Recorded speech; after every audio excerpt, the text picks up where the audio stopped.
ल यहाँ हेर्नु त यो हाम्रो लेभल मसिन हो र लेभल मसिनलाई हामीले चाहिँ के गरिसक्यो यो स्ट्यान्डमा यसलाई ट्राइपोड स्ट्यान्ड यसलाई ट्राइपोड स्ट्यान्ड भनिन्छ ट्राइपोड स्ट्यान्डमा हामीले यसलाई टाइट गरिसक्यो क्ल्याम्प नटको मद्दतले र यसमा टेम्पोररी एडजस्टमेन्ट गर्नुपर्छ सबभन्दा पहिला चाहिँ टेम्पोररी एडजस्टमेन्टमा तपाईको के गर्नुपर्छ भन्दाखेरि यसलाई एप्रोक्सिमेट यो लेग जुन छ नि तीनवटा यसलाई एप्रोक्सिमेट हामीले आफ्नो आँखाले नै हेरेर चाहिँ बुझ्न सक्छौँ कि मतलब हाम्रो एप्रोक्सिमेट चाहिँ लेभल भइसकेको छ बादमा कि चाहिँ काम हामी चाहिँ यो जुन यो स्क्रु दिएको छ हैन फुट स्क्रु भन्छ यो तीनवटा त फुट स्क्रुको मद्दतबाट हामीले त्यो काम गर्ने हो पछि है त पहिला चाहिँ एप्रोक्सिमेट चाहिँ मिलाउने हो त एप्रोक्सिमेट मिलाउनको लागि हामीले यसरी चाहिँ राख्दाखेरि आफैले बुझ्न सक्छौँ कि मतलब अलिअलि चाहिँ लेभलमा आइसकेको छ है एप्रोक्सिमेट त्यसलाई पनि के गरिदिने सुलाई उ गरिदिने अब भइसकेपछि यहाँ हेर्दाखेरि यहाँ हेर्नु त यहाँ जुन छ अहिले हेर्दाखेरि यहाँ यो जुन बबल जुन छ हैन यो बबल जुन छ बबल अलिकति चाहिँ के भएको छ साइडमै छ अब साइडमा छ भने यसलाई कसरी चाहिँ छिटो मिलाउने त यहाँ हेर्ने है यहाँ कसरी हेर्ने यो जुन जुन छ बबल कहाँ छ अहिले उता छ है यो कर्नरमा छ भन्दाखेरि मतलब यो जुन छ के छ अप छ यसको अर्थ के बुझ्नु पर्यो जहाँ अप हुन्छ त्यही चाहिँ हाम्रो के हुन्छ त्यो चाहिँ हुन्छ त अब के गर्नु पर्यो यो दुईवटालाई है यहाँ हेर्नु यो यतातर्फ चाहिँ के भएको छ यो बबल चाहिँ आएको छ भन्दाखेरि त यो दुईवटालाई कसरी नचाउने तरिका छ है नचाउने के तरिका छ यसलाई यसरी है हेर्नुस् यो दुईवटा जुन छ नि यताबाट समात्यो भने यो दुईवटा हेर्नुस् है यो फोर्ट स्क्रु यो स्क्रु र यो अर्को यो छ त दुईवटालाई म के गर्छु यसरी इनवार्ड है यसलाई के भन्छ इनवार्ड यसरी चाहिँ नचाउनु भयो भने इनवार्ड भित्रतर्फ चाहिँ गइरहेको छ यसरी हेर्नु भयो भने है र अर्को के हुन्छ आउटवार्ड भनेको यसरी चाहिँ हामी गरिदिन्छौँ यो के भइरहेको छ आउटवार्ड चाहिँ गरिरहेको छु है त यो मतलब मिलाउने तरिका छ त दुईवटालाई चाहिँ के गर्ने समात्ने छिटो मिलाउनको लागि यो मिलाउने तरिका छ है छिटो दुईवटालाई समात्ने या तपाईको लेभल मसिन होस् या थेरोलाइट होस् या टोटल स्टेसन होस् जुनसुकै मसिनमालाई चाहिँ यो चाहिँ तरिका छ है त यसलाई म के गर्छु अब हेर्नु त यो जुन बबल जुन छ बबल कता छ यो तर्फ छ है यो कर्नरमा छ मतलब यो कर्नर चाहिँ उठेको छ त्यही भएर चाहिँ त्यहाँ चाहिँ बबल छ त मतलब यो दुईवटा स्क्रुको मद्दतलाई के गर्नु पर्छ मतलब यसलाई चाहिँ अलि अप गर्नुभयो भने त्यो बबल चाहिँ कता आउँछ यतातर्फ आउँछ जसरी यहाँ हेर्नुभयो भने यहाँ चाहिँ फोकस गरेर त म चाहिँ अलिकति माथि उठाएर है त यसरी म यो पनि हेरिने गरी कसरी चाहिँ मैले यसलाई चाहिँ चलाइरहेछु मिलिरहेछ हेर यो चाहिँ मैले के गरेँ यसरी राखेँ अनि यो दुईवटालाई चाहिँ के गर्छु म यसरी चलाउँछु है यसरी हेऱ्यो भने यहाँ हेर दुईवटालाई चलाउने र कहाँ गइरहेको छ बबल त्यो कुरामा पनि ध्यान दिने हेर यो अब आइसक्यो यसलाई थोरै यस्तो गर्दाखेरि के भइहाल्छ यो बिचमा आइहाल्छ हेर यो बिचमा आइसक्यो हेर त यो बिचमा आइसकेको छ है बिचमा हाम्रो यो बबल जुन छ आइसकेको छ बबल जुन छ हाम्रो बिचमा आइसकेको छ हेर आयो कि आएन हैन एकदमै छिटो आइसक्यो है एकदमै छिटो आइसक्यो मतलब अब हाम्रो जुन यो लेभल मसिन छ यो लेभल भइसकेको छ है लेभल भइसकेको छ अब के गर्नु पर्छ सबभन्दा पहिला चाहिँ के भयो तपाईको टेम्पोररी एडजस्टमेन्टमा सेन्टरिङ आउँछ है यसमा प्लम्ब लट्काउनु पर्छ है यहाँ सेन्टरिङ गर्नको लागि प्लम्ब त सेन्टरिङ गर्ने त्यसपछि लेभलिङ गर्ने त्यसपछि फोक्सिङ गर्ने त फोक्सिङ गर्नको लागि यहाँ हेर्नु है फोक्सिङ गर्नको लागि के दिएको छ यता हेर्नु त यतातर्फबाट यो हाम्रो फोक्सिङ स्क्रू छ र यहाँ तपाईको आइपिस छ है यहाँ आइपिस छ यसको मद्दतले के गर्ने त्यो क्रस हेयर जुन छ यसमा त्यसलाई चाहिँ हामी हेर्छौँ सफा गर्छौँ आफ्नो आई अनुसार तपाईको पावर कति छ आँखामा त्यो अनुसार चाहिँ हामी यहाँबाट गर्छौँ म्यानेज गर्छौँ हैन र त्यसपछि यो जुन छ नि यसको मद्दतले चाहिँ हामी के गर्छौँ टार्गेट भनेको स्टाफलाई चाहिँ हामी के गर्छौँ साइट गर्छौँ है त यो हो अनि त्यसपछि यो टेन्जेन्ट स्क्रू है टेन्जेन्ट स्क्रू भनेको होरिजन्टल डाइरेक्सनमा यसरी चाहिँ हाम्रो रोटेट के हुन्छ एकदमै सानो मतलब थोरै चाहिँ रोटेट गराउनको लागि हामी के गर्छौँ यसको मद्दतले चाहिँ के गर्छौँ यसरी नचाउने है यसलाई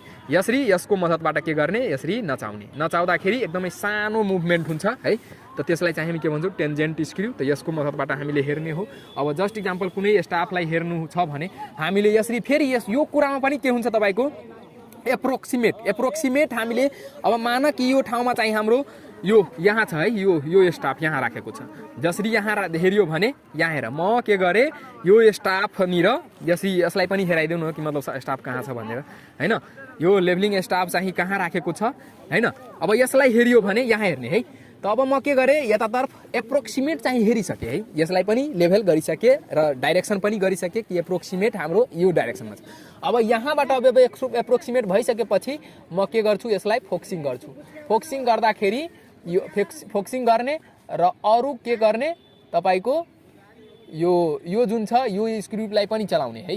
यो स्क्रुलाई किन चलाउनु पर्छ भन्दाखेरि तपाईको दायाँ बायाँ गराउनको लागि हैन, कहाँ छ हाम्रो यो त्यो कुरा चाहिँ हेर्नको लागि चाहिँ हामीले यो पनि गर्नुपर्छ। त यो चाहिँ हेर्नुभयो कि मतलब जसरी चाहिँ यो चाहिँ अहिले हेरिसके है। त यो लेभल कसरी गर्ने, फोक्सिङ के गर्ने, कसरी गर्ने, टेन्जेन्ट स्क्रु कसरी चलाउने हैन, आइपिस कसरी चलाउने, आइपिस किन दिएको छ, योहरू चाहिँ हामीले सबै कुरा चाहिँ बुझ्यो। त यसरी चाहिँ गर्न सक्नुहुन्छ। विशेष गरी यो कुरा र रह्यो अब कामको कुरा। त काम के हुन्छ यसको भन्दाखेरि कि मतलब यसको काम लेभल, नाम के छ तपाईको यसको लेभल हैन, लेभल मसिन। लेभल मतलब कति लेभलमा छ है, कति लेभलमा छ कुनै वस्तुको आरएल पत्ता लगाउनको लागि हामीले यसको चाहिँ प्रयोग गर्छौं। जसरी चाहिँ रोड नै सर्भे गर्नु पर्दाखेरि, रोड सर्भे गर्दाखेरि त्यहाँ चाहिँ के गर्नुपर्छ, हाम्रो कुन ठाउँमा फिलिङ छ, कुन ठाउँमा कटिङ छ, यो कुराहरु पत्ता लगाउनु पर्यो या आरएल पत्ता लगाउनु पर्यो। यो वास्तवमा यो जुन प्वाइन्ट जुन छ कुनै प्वाइन्ट, त्यो प्वाइन्ट वास्तवमा कति लेभलमा छ, कति उचाइमा छ, त्यो कुरा पत्ता लगाउनको लागि त्यो चाहिँ हामीले विशेष गरी यसको चाहिँ युज गर्छौं है। त यसमा तपाईको के कुरा आयो, मतलब अब यो कुरा आयो हैन। अब काम कसरी गर्ने भन्दाखेरि यो काम गर्नको लागि सबभन्दा पहिला चाहिँ के हुनु पर्यो, तपाईसँग एउटा रिफरेन्स प्वाइन्ट चाहियो। रिफरेन्स प्वाइन्ट भन्नुस् या बेन्चमार्क भन्नुस्, टेम्पोररी बेन्चमार्क होस् है या पर्मानेन्ट होस्। पर्मानेन्टबाट गर्नुभयो भने पर्मानेन्टलाई ल्याउनुस् तपाईँ त्यहाँबाट। बेन्चमार्क भनेको बिएम जुन हुन्छ, बिएम भन्छौँ त्यसलाई, र अर्को टिबिएम हुन्छ टेम्पोररी बेन्चमार्क। हामीले टेम्पोररी बेन्चमार्कबाट पनि काम गर्न सक्छौँ है।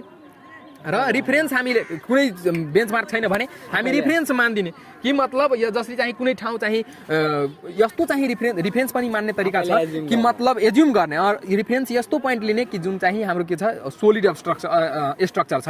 जसरी चाहिँ कुनै ब्लक छ या कुनै ठाउँमा चाहिँ स्ट्रक्चर छ, त्यो स्ट्रक्चरलाई लियो भने नि त्यो हदपत चाहिँ जाँदैन नि। त्यही भएर त्यो चाहिँ रिफरेन्स पनि लिँदाखेरि त्यो चाहिँ गर्ने बेलामा, तर विशेष गरी काम एक्चुअलमा काम गर्दाखेरि नि त्यो बेन्चमार्कबाट पनि फेरि गर्नुपर्छ है। एक्चुअलमा पर्फर्मेन्स गर्दाखेरि हामी फिल्डमा त्यति बेला चाहिँ हामीलाई के गर्नुपर्छ, यो पर्मानेन्ट बेन्चमार्कबाट हामीले आरएललाई ट्रान्सफर गर्ने हो। त अब आरएललाई ट्रान्सफर गर्नको लागि जस्ट इक्जाम्पल हामीले यहाँ चाहिँ अहिले त छैन, हामी मानिदिन्छौँ कुनै वस्तुलाई है।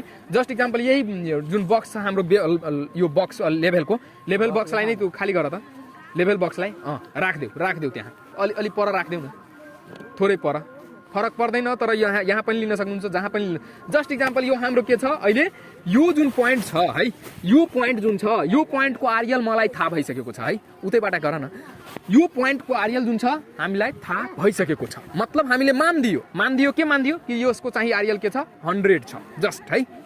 तर यो चाहिँ फिल्डमा काम गर्दाखेरि मान्ने होइन है। हामीले के गर्नुपर्छ, काम गरेर चाहिँ त्यो बेन्चमार्कबाट चाहिँ निकाल्नुपर्छ कति चाहिँ उ गर्ने। किनभने यो चाहिँ राइज फल हैन, त्यस्तै फर्मेसन लेभल योहरू बनाउनको लागि हामीलाई के गर्नुपर्छ, पर्मानेन्ट बेन्चमार्कबाट नै काम गर्नुपर्छ। अनि थाहा हुन्छ कि कहाँ चाहिँ हामीलाई फर्मेसन लेभल कस्तो छ र कसरी चाहिँ हामीले राइज कहाँ छ, कहाँ फल छ, कहाँ चाहिँ पुर्नु पर्ने छ माटो हैन। कुनै ठाउँमा खाल्डो हुन्छ, कुनै ठाउँमा कटिङ गर्नुपर्ने हुन्छ। अब त्यो कुराहरू हामीले कहाँबाट पत्ता लगाउने, त यहीँबाट पत्ता लगाउनु। जस्ट इक्जाम्पल तपाईले चाहिँ काम गर्नु पर्यो भने जति बेला यो नगरपालिकामा या कुनै ठाउँमा चाहे कन्स्ट्रक्सन साइटमा, त्यति बेला यो जुन बेन्चमार्क जुन हुन्छ नि त्यो चाहिँ सी लेभलको आधारमा चाहिँ आएको हुन्छ, पर्मानेन्ट बेन्चमार्क। मतलब सी लेभल जुन हुन्छ नि त्यहाँ चाहिँ 0 मानेको हुन्छ। अनि त्यहाँबाट हाम्रो जुन हुन्छ कि अरू पोइन्टहरू डिस्ट्रिब्युट भएको हुन्छ, सबै ठाउँमा ल्याएको हुन्छ तानेर है। जसरी चाहिँ यो सगरमाथाको हाइट जुन छ त्यो कहाँबाट कुन रिफरेन्सबाट बनाएको छ कि त्यति छ, सी लेभलबाट बनाएको छ, सी लेभलबाट पत्ता लागेको छ कि यति हाइटमा छ त्यो कुरा है। त यो चाहिँ हाम्रो के हुन्छ, सी लेभलबाट हुन्छ है यो कुरा। त यो कुरामा नजाउँ हामी है। अहिले चाहिँ जस्ट बुझौँ कि मतलब कसरी गर्ने। त अब यो गर्नको लागि, काम गर्नको लागि, हामीलाई पर्फर्म गर्नको लागि के गर्नुपर्छ, एउटा मानिदिए अहिले मानिदिए है। यसलाई चाहिँ पर्मानेन्टली नबुझ्नुहोस् कि यहाँ चाहिँ के गरिदिने, मानिदिए कि मतलब सही छ। अब सही छ भने लेभलबाट काम गर्नको लागि के गर्नुपर्छ, हामीलाई ब्याक साइड लिनुपर्छ है। के लिनुपर्छ, ब्याक साइड लिनुपर्छ। ब्याक साइड किन भनिएको छ भन्दाखेरि हामीले पर्फर्म जुन काम जुन हुन्छ, मानव कि यतातर्फ चाहिँ गइरहेछु या यतातर्फ काम गर्दै गइरहेछु है, यहाँबाट सुरु गरे त यो चाहिँ हाम्रो के भयो, पछाडि लिनुपर्छ। अब जस्ट इक्जाम्पल हामीले चाहिँ यसरी लियो भने यसरी हामीले चाहिँ लिनको लागि अगाडितर्फ चाहिँ हामी गर्दै चाहिँ जान्छौँ। तर अहिले के गर्नुपर्छ, यो मेसिनलाई घुमाएर हामीलाई स्टाफ राखेन एकजना यहाँ हेर्नु। त म के गरेँ अहिले ब्याकमा हेरेँ है, ब्याकमा हेरेँ यसरी। अब ब्याकमा हेरेर यसलाई म के गरेँ, एप्रोक्सिमेट यसरी चाहिँ हेरेँ है। यहाँ पनि यो दिएको छ, यसबाट पनि हेर्न सक्छौँ कहाँ चाहिँ हामीले चाहिँ उ गरिरहेछौँ यसरी। अब यो गरिसकेपछि हेर ठ्याक्क चाहिँ हामीले यो चाहिँ फोक्सिङ स्क्रुलाई नचाउँदाखेरि ठ्याक्क त्यही स्टाफमै चाहिँ हाम्रो के भयो, फोक्सिङ गयो। अब यहाँबाट मैले के गरेँ, लेभल लिएँ। जस्ट इक्जाम्पल यहाँ अहिले हेर्दाखेरि 1.325 छ है, लेख न 1.3 अहिले रिडिङ जुन छ 1.325 लिए, मतलब के भयो कि 1.325 हाम्रो के छ यो स्टाफको हाइट छ है। अब त्यहाँबाट हामीले हटाइदिन्छौँ त्यस कुरालाई है। अब निखिल यसलाई ल्याएर हामी हटाइदिन्छौँ है। अब जुन भयो तपाईँको यो कहाँ राखिदियो, यो ठाउँमा राखिदियो होइन। त जस्ट इक्जाम्पल त्यही मान न, म चाहिँ यो उसमा राख्नलाई भनेको थियो, तर केही फरक पर्दैन, सिक्ने हो हामी। जस्ट इक्जाम्पल कि त्यो ठाउँको आरियल के छ हाम्रो सही छ है, तलको त्यो यो जुन छ नि यो ठाउँको आरियल हाम्रो के छ सही छ। तर यो चाहिँ हाम्रो मान्ने तरिका भएन है। कुनै पर्मानेन्ट स्ट्रक्चर जुन हुन्छ नि त्यहाँ चाहिँ त्यहाँबाट पनि हामीले रिफरेन्स लिनुपर्छ। कुनै ब्लक हुन्छ या कुनै चाहिँ बनाएको बरान्डा हुन्छ। जस्ट इक्जाम्पल हेर्ने हो भने यो मन्दिर भयो, यो कुरा भयो होइन, त्यस्तै यो भयो योहरू चाहिँ लिने ट्रीहरू होइन, त्यहाँबाट लिइहाल्ने। त यो चाहिँ अहिले चाहिँ ब्याक साइड लिए है। के गरे यसलाई के भन्छौँ ब्याक साइड। अब चाहिँ के गर्नु पर्यो फोर साइड लिनु पर्यो। त कतातर्फ चाहिँ हामी सर्वे गरेर गइरहेछौँ भने यतातर्फ होइन। त यतातर्फ गइरहेछौँ भने निखिल केही डिस्टान्समा ल्याऊ है, केही डिस्टान्समा हामी के गर्छौँ त्यसलाई राख्छौँ है। अब राख्छौँ होइन, राखिदेऊ त्यहीँ राखिदेऊ यताबाट आउने। ल अब राख्दाखेरि यहाँ हेर्नु त, अब के गरेँ मैले यहाँ चाहिँ राखेँ र यो जुन दिएको छ नि यहाँ हेर्ने है, एप्रोक्सिमेट यसलाई डाइरेक्सन दिनको लागि यो दिएको छ। त यसबाट यसरी मिलाउने कहाँ चाहिँ गइरहेको छ, यो चाहिँ लगभग मिलिसक्यो है। अब यसलाई म के गर्छु फोकसिङ गर्छु। फोकसिङ गर्ने बित्तिकै यो चाहिँ हाम्रो चाहिँ लाइनमा चाहिँ आइसकेको छ, स्टाफ चाहिँ हेरिसकेको छ र अब सानो चाहिँ मुभमेन्ट गराउनु पर्यो भने त्यति बेला हामी यसको मद्दत लिन्छौँ। यसरी चाहिँ लिए अनि यहाँ चाहिँ हेरिसकेँ है। त यो जुन हेरियो मैले है, यसरी यसमा चाहिँ हेरिसकेको छ, रिडिङ पनि आइरहेको छ। त यो चाहिँ हेर्दाखेरि यो के भयो कुन साइड फोर साइड भन्छौँ। फोर साइड यसलाई चाहिँ अहिले लास्ट छ भने यो फोर साइड भयो। यदि यसलाई चाहिँ यही राखिदिने र अर्को यही इन्स्ट्रुमेन्ट यही हुन्छ र अर्को लिँदै चाहिँ गयो भने त्यो चाहिँ हाम्रो आइएस भइहाल्छ है, इन्टरमिडिएट साइड। र सबभन्दा लास्टमा जुन यो स्टेसनबाट जुन हामीले रिडिङ लिन्छौँ सबभन्दा लास्टमा यो स्टेसनबाट है, यो स्टेसनबाट हामीले यो इन्स्ट्रुमेन्ट स्टेसनबाट चाहिँ हामी जुन रिडिङ लिन्छौँ लास्टमा त्यो रिडिङ चाहिँ के हुन्छ हाम्रो फोर साइड हुन्छ। र फोर साइडलाई लिने बेलामा जस्ट इक्जाम्पल यहाँ चाहिँ हामीले लिइसक्यो है। लिइसक्दाखेरि यो चाहिँ कति भएको छ अलिकति थोरै म जानकारी गराइदिन्छु है डिटेलमै। यो 1.315 छ है, 1.315 लेख, 1.315 मैले लेखेँ धेरै। अब फेरि यहाँबाट के गर्छु यसलाई अगाडि सारिदिन्छु। ल निखिल तिमी अझै अगाडि जाऊ है, कुनै ठाउँमा राख त। यो ठाउँमा मैले लिएँ होइन, अर्को ठाउँमा ल्याऊ त। र यो जुन जति डिस्टान्समा लियो नि त्यो चाहिँ हामी टेपबाट मेजरमेन्ट पनि गर्दै जाने है।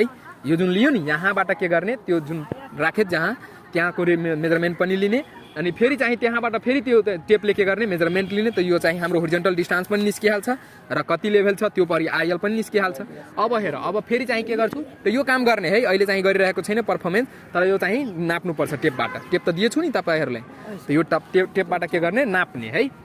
जतिचोटि हामी यो जुन स्टाफ जुन राखेको छ त्यसलाई चाहिँ के भन्छौँ हामी स्टेसन भन्छौँ है। स्टेसन है, स्टेसन भन्छ के लेभल जहाँ चाहिँ राखेको हुन्छ स्टाफ लेभल स्टेसन या च्यानेल होइन। त यो चाहिँ हामीले चाहिँ भन्छौँ। अनि त्यसपछि के गर्छौँ यहाँ हेर फेरि चाहिँ के गरेँ एप्रोक्सिमेट मिलाउनको लागि यो डाइरेक्सन गर्नको लागि गरिसकेँ। अब यसलाई म के गर्छु फोकसिङ गर्छु। अब अलिकति चाहिँ के गर्नु पर्यो साइड गर्नु पर्यो। त यो टेन्जेन्ट स्क्रु चाहिँ नचाउँछु होइन। यसरी हेर्दाखेरि फेरि चाहिँ कति देखेको छ 1.301 देखेको छ है, 1.301 देखेको छ। ल यो पनि हामीले 1.301 नोट गर्नुपर्छ है। 1.301 चाहिँ हेरेँ। अब हेर्नुहोस् यो ठाउँमा चाहिँ हामीले हेर्दाखेरि अलि सानो चाहिँ देखिरहेको छ। मलाई लाग्छ एक मतलब स्टेसन अझै अगाडि चाहिँ हामी लिन सक्छौँ। त्यो एक स्टेसन अझै अगाडि ल्याउ त अझै फेरि त्यहाँको डिस्टेन्स पनि नाप्नुपर्छ है, नाप्नु होला है। यो नाप्नुपर्छ डिस्टेन्स कति राख्ने। ल कुनै ठाउँमा राखिदियो, कुनै ठाउँमा सर्टेन। अनि यो ठाउँमा राख्दाखेरि फेरि चाहिँ के गर्छु यहाँबाट म एप्रोक्सिमेट यसलाई डाइरेक्सन गर्छु, एप्रोक्सिमेट हेर्छु। अनि हेरिसकेपछि यहाँबाट अब यसलाई फेरि चाहिँ फोकस गर्छु। फोकस गरिसकेपछि यहाँ चाहिँ के छ 1.25 लेख है, 1.25 लेख, 1.25 लेखेँ हेरेँ। अब यो चाहिँ यसमा हेर्दाखेरि जति तपाईँको यो इन्स्ट्रुमेन्ट स्टेसनबाट है, जति तपाईँको यो इन्स्ट्रुमेन्ट स्टेसनबाट स्टाफ जति टाढा चाहिँ जान्छ त्यति हाम्रो चाहिँ रिडिङ जुन हुन्छ नि सानो देखिन्छ। र कुनै बेला यस्तो आउँछ कि मतलब हेर्न चाहिँ हामीलाई गाह्रो परिरहेको हुन्छ। त्यति बेला हामी के गर्छौँ त यसलाई चाहिँ इन्स्ट्रुमेन्ट स्टेसन चेन्ज गर्छौँ। अब हेर्नु त्यहाँ चाहिँ के भएको छ निखिल चाहिँ लास्टमा चाहिँ उभिएको छ। अब यहाँबाट मलाई लाग्छ कि यसलाई सिफ्ट गर्नु पर्यो। के गर्नु पर्यो सिफ्ट गर्नु पर्यो यसलाई।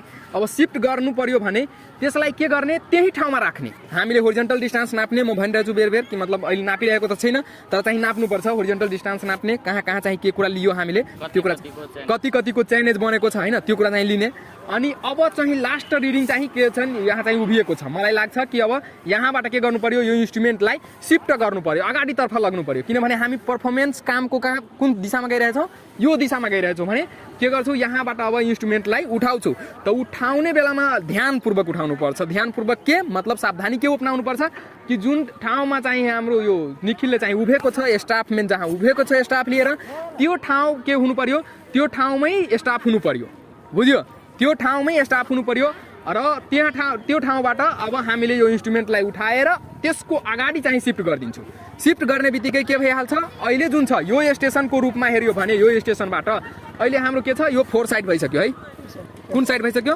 4 साइड भइसक्यो र यो इन्स्ट्रुमेन्टलाई म अगाडि अब शिफ्ट गरिदिँदाखेरि के कुन साइड भइहाल्छ त्यो ठाउँमा रिडिङ लियो भने त्यहाँ हाम्रो के भइहाल्छ ब्याक साइड भइहाल्छ त जस्ट इक्जाम्पल हाम्रो यो स्टाफ लिएर जुन बसेको उभिएको छ हाम्रो विद्यार्थी त्यही ठाउँमा हुन्छ म अब यसलाई के गर्छु यसलाई उठाएर मसँगै तपाईहरु पनि हिँड्दै गर्नुस् म यसलाई के गरे ठ्याक्कै यस्तै गर्ने हो है हामीले यस्तै अगाडि आउन हामीले जुन गर्ने भनेको यो जुन छ यो लेभल गर्ने भनेको यसरी नै गर्ने हो हामी है यसरी नै हामीलाई गर्नुपर्छ फिल्डमा काम गर्दाखेरि पनि या कुनै ठाउँमा तपाईलाई काम गर्नु पर्दाखेरि यो हाम्रो प्रोसिजर भयो अब त्यही ठाउँमा उभिने त्यही ठाउँमा हैन त्यो स्टाफलाई के गर्ने यतातर्फ फर्काइदिने है कतातर्फ फर्काइदिने यतातर्फ र हामीले कुनै ठाउँमा चाहिँ के गर्छु यसलाई चाहिँ के गर्दिन्छु हेर्नुस् मतलब कुरा के भयो कि यसलाई म के गरे एप्रोक्सिमेट फेरि त्यही प्रोसिजरहरू है त्यही प्रोसिजरहरू के गरे फलो गरे मतलब एप्रोक्सिमेट यसलाई लेभल गरे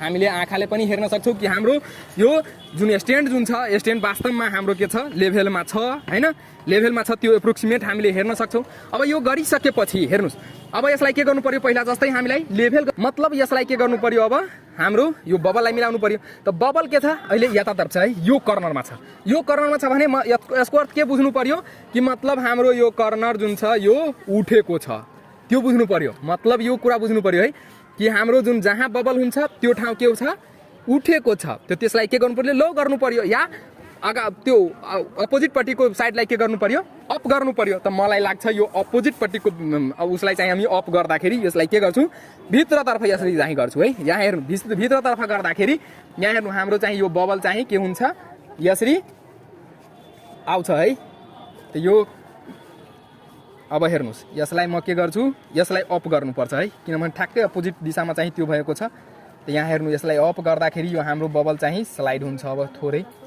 एकैछिन पछि हेरिरहेछ यहाँ हेर सरियो हैन सरिहाल्छ है एकैछिनमा सरिहाल्छ यो चाहिँ हाम्रो मिलाउने तरिका छ है आयो त मतलब हामीले यो काम गरिसक्यो अब यसलाई म के गर्छु यतातर्फ फर्काउँछु हैन अब्जेक्ट लेन्सलाई उतातर्फ फर्काउँछु फर्काएर अब के गर्छु यहाँ जुन दिएको छ त्यसबाट एप्रोक्सिमेट यसलाई डाइरेक्सन दिन्छु हैन अब यो गरिसकेपछि यसबाट फोकसिङ गर्छु फोकसिङ गर्दाखेरि यहाँ हेर्नु औलालाई यस्तो हेर्नलाई मिल्ने गरी हैन अब यहाँ हेर्दाखेरि कति आएको छ 1.405 है 1.405 टिप 1.405 त 1.405 जुन अहिले रिडिङ लिए है यो रिडिङ जुन लिए नि त्यो रिडिङ कुन भयो यसको लागि ब्याक साइड भयो है ब्याक साइड हामीले पछाडि हेर्यो अब फेरि चाहिँ यो लिइसकेपछि अब के गर्छु निखिल यो अगाडितिर आइदिने किनभने हाम्रो काम यतातर्फ सरिरहेको छ त यो गरिदिने लिइसक्यो हामीले नोट पनि गरिसक्यो अब फेरि यतातर्फ चाहिँ के गरिदिने यसरी निखिल भइसक्यो अब छोड्देऊ मतलब यो छ कि अगाडि चाहिँ यसको राख्छु र राख्दै राख्दै इन्टरमिडिएट साइडहरू बनाउँदै फेरि लास्टमा 4 साइड लिने अनि फेरि त्यहाँबाट चाहिँ इन्स्ट्रुमेन्टलाई चेन्ज गर्ने अनि फेरि चाहिँ त्यो त्यही प्रोसिजर हुन्छ है दोहोरिरहेको र मतलब बुझ्यो नि मतलब यही कुरा छ त यसरी हामीले यो प्र्याक्टिकल होस् या तपाईले अहिले जुन सिकिराख्नु भएको छ त्यो होस् सबैमा यही लागू हुन्छ यसरी नै हामीले गर्ने हो एकचोलमा यसरी नै गर्ने हो त यो पनि बुझिसक्नु भयो कि मतलब बेन्चमार्क कसरी फिक्स गर्ने कहाँबाट ल्याउने हैन बेन्चमार्क टेम्पोररी बेन्चमार्क हुन्छ पर्मानेन्ट बेन्चमार्क हुन्छ त्यो रिफरेन्स चाहिँ मान्न सक्छौ त यो गर्ने त्यसपछि हामीले चाहिँ यसलाई चाहिँ टेम्पोररी एडजस्टमेन्ट गर्ने हैन सेन्टरिङ लेभलिङ एन्ड फोकसिङ तीनवटा हुन्छ है तीनवटा हुन्छ त्यसले सेन्टरिङ लेभलिङ एन्ड फोकसिङ गर्नको लागि यहाँ चाहिँ यसको पार्टको नाम बुझ्यो भने यो आइपिस यो अब्जेक्ट भेन हैन अब्जेक्टिभ र यहाँ चाहिँ हाम्रो के छ फोक्सिङ दिएको छ यो ठुलो यो फोक्सिङ छ फोक्सिङ गर्नको लागि हेर्नको लागि र यो चाहिँ टेन्जेन्ट स्क्रु यो हाम्रो फुट स्क्रु यो हाम्रो ट्राइपोड बुझ्नमा आयो नि ठीक छ यसरी हो यो कम्प्लिट प्रोसिजर हो हस् धन्यवाद